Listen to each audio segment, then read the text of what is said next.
Yo, what's up guys? It's your boy RedCloud. Today I'm going to be showing you guys how to get up to 85% bonus EXP on all of your alt characters in World of Warcraft, The War Within. I'm glad you guys are watching this video today because today, November the 3rd up until the 8th, that's how we're going to be able to get the most amount of EXP for all of our alts. Alright everyone, I'll be showing you guys how to get exactly up to 85% EXP boost.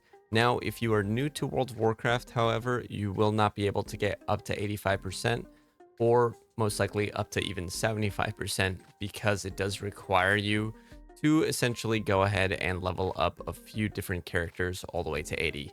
So unfortunately, if you are new to World of Warcraft The War Within, this will not be applying to you, but there's still some good news. You'll still be able to level up super fast, and I'll show you guys how to get as much as you can without having all of the EXP boosts available to you. Lastly, I do want to let you know before we get started, I stream every day on Twitch. If you guys would love to check me out there, I'd seriously appreciate it. Link will be in the description below, as well as like this video, subscribe for more content like this.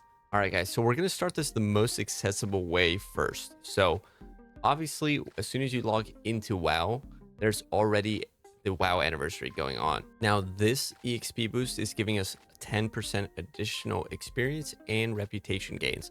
So you don't have to do anything to actually receive this, okay? So the other thing is that I'm assuming that you are either level 1 or level 10, all right? So either way, doesn't matter. What you want to do is actually head over to the Darkmoon Faire. If you are unaware of where this is, right outside Stormwind. If you are in Goldshire, it's going to be here for Alliance. And then if you are a Horde character, it's going to be in Kalimdor, right outside Thunderbluff.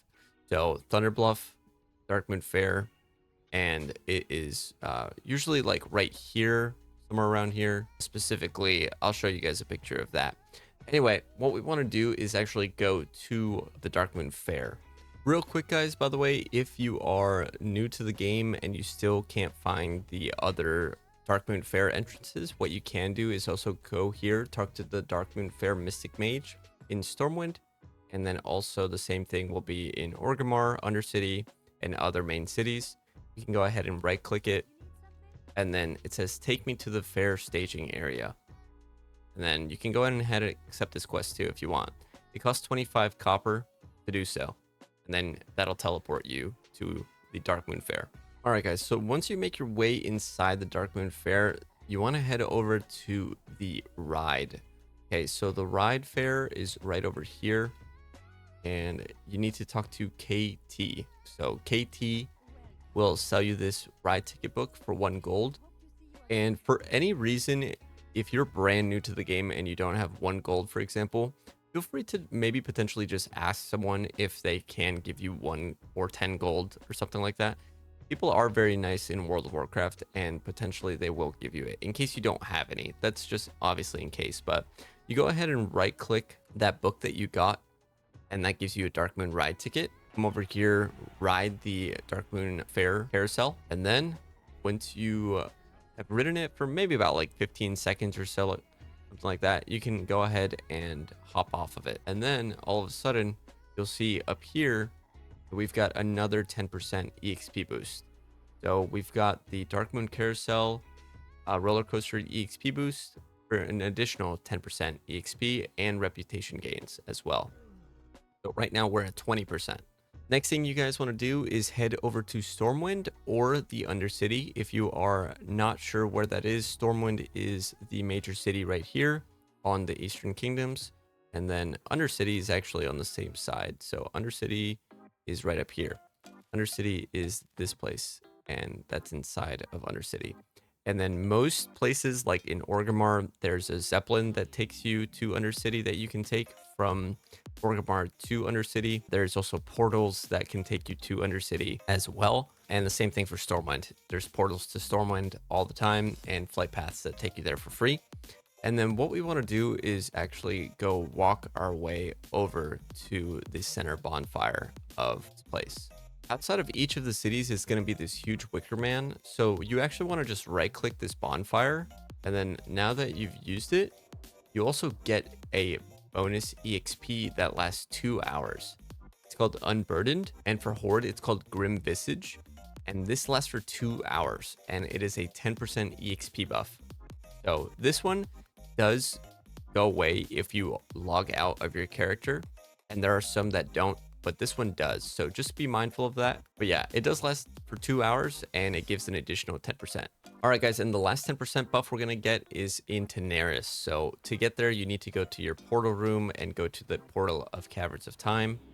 Then we're going to go and walk over or run over or fly over or bounce over to the main lady right here, Yelana.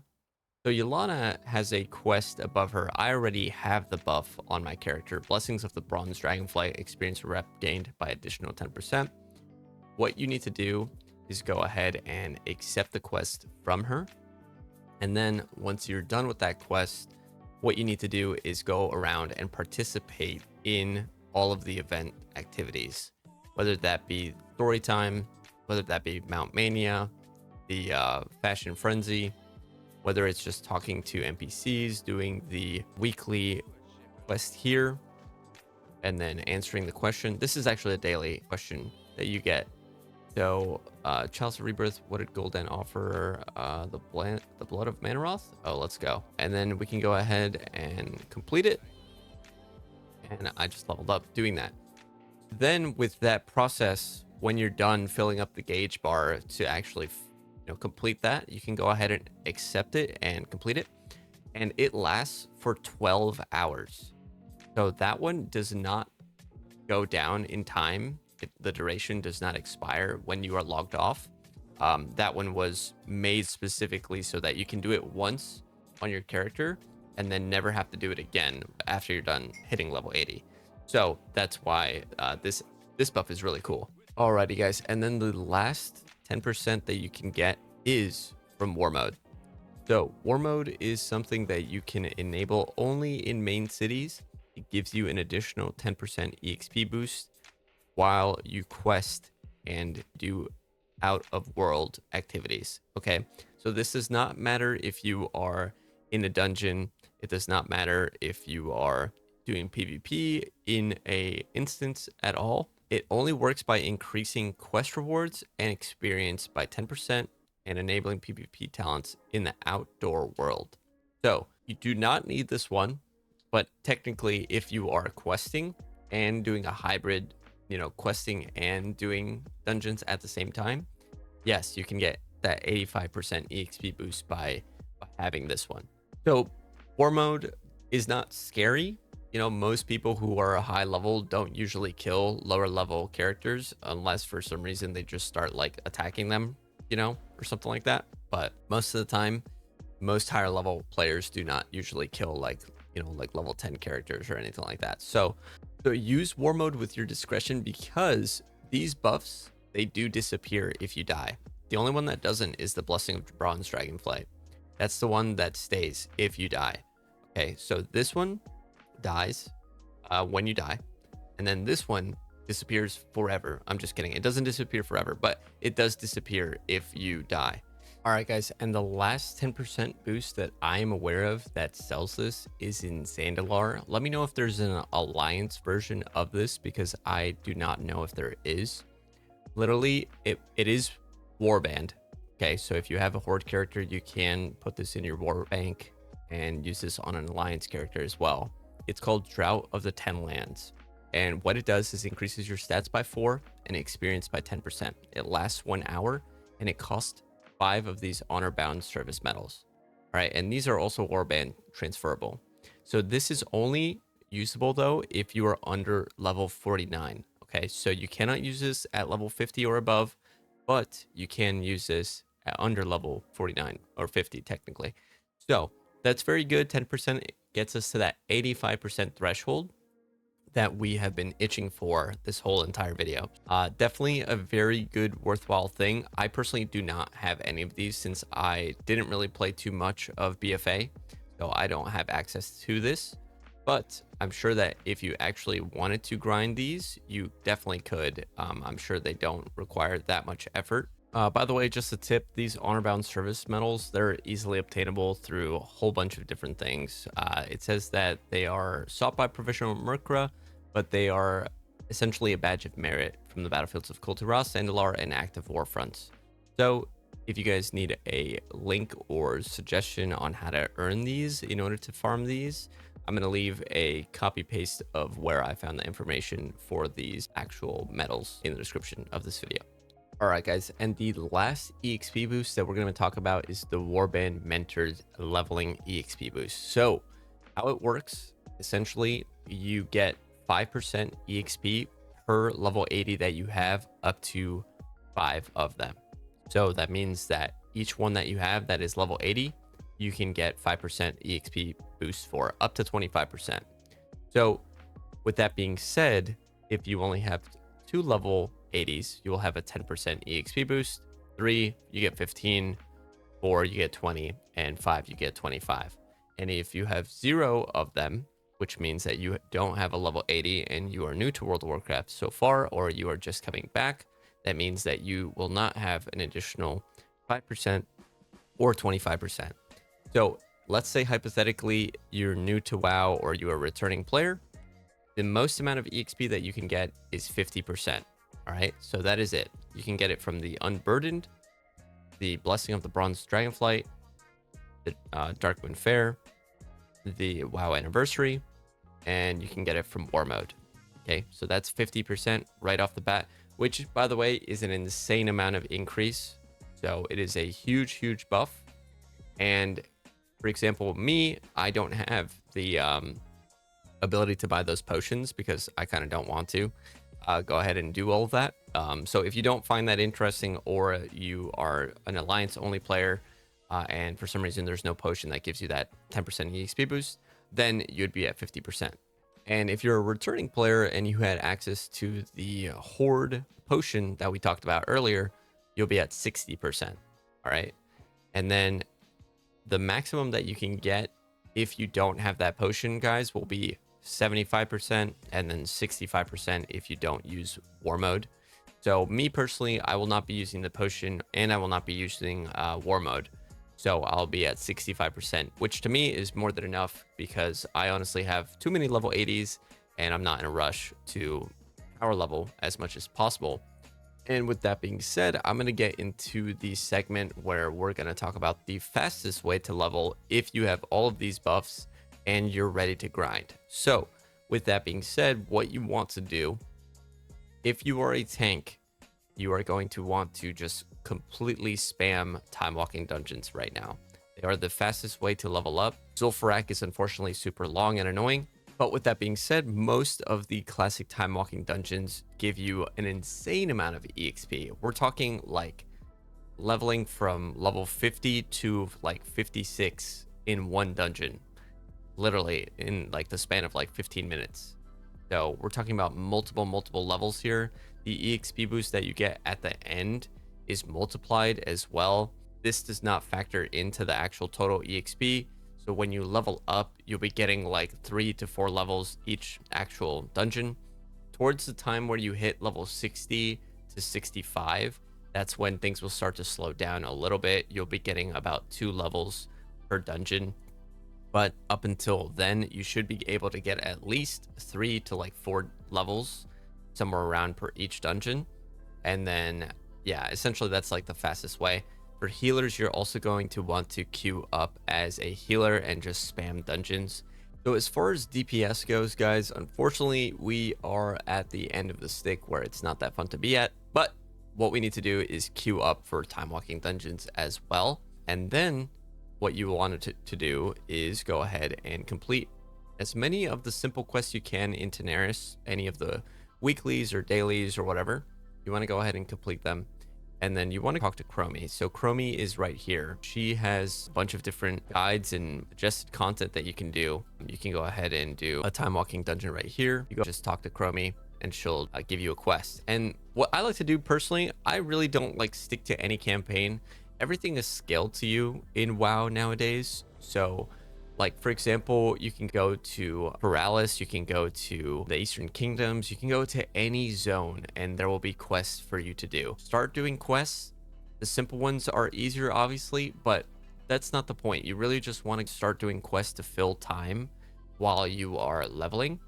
And as far as like dungeon quests as well, you definitely want to go ahead and accept them when you can.